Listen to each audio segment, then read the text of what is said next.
So now it's time to put on our C-clamps. First start with putting on 3 of the C-clamps, just enough to hold the frame together, and then we simply take the C-clamp and put it right in the corner between the bars so that you can adjust it and tighten it down. I always put it with the handles up so that as it needs be, you can easily and quickly adjust tension on your frame without having to turn it over. So I put it on just enough to hold the C-clamp in place, and then I will check how much tension there is on the fabric. And now here I can see that it's very soft, and there are these ripples that are running parallel to the long bar. So that's telling me that the long bar, this one right here, needs to go towards me in order to flatten those out. So in order to do that, I'm simply going to lightly loosen this one C-clamp, just enough so that the bar can move. You don't want it so loose that it will fall off. That's the key. So I loosen it slightly, and I'm going to push the side bar away while I'm pulling the long bar towards me, and that's going to tighten up the frame.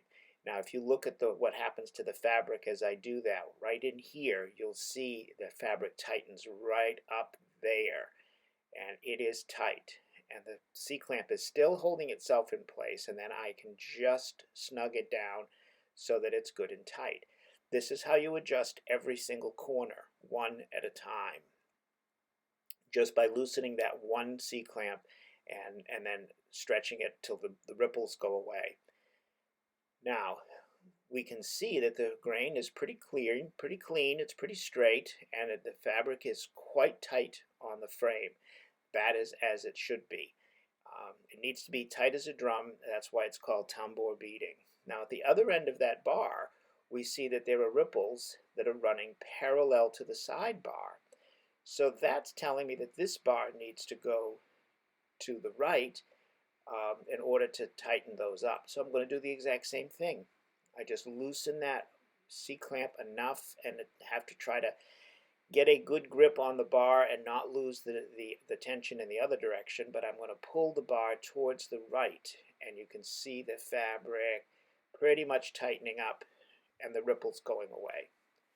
Sometimes you have to massage it with both hands to get the bar in place.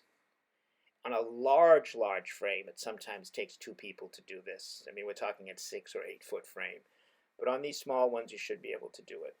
Then I check after all 4 are done.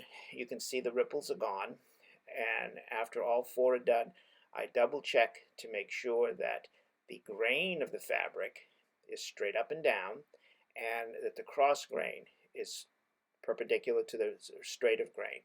If for some reason it isn't, you simply grab hold of the 2 long bars and you can pull them back and forth till you adjust the fabric so that the grain is perfectly square. The frame does not have to be square, the fabric does.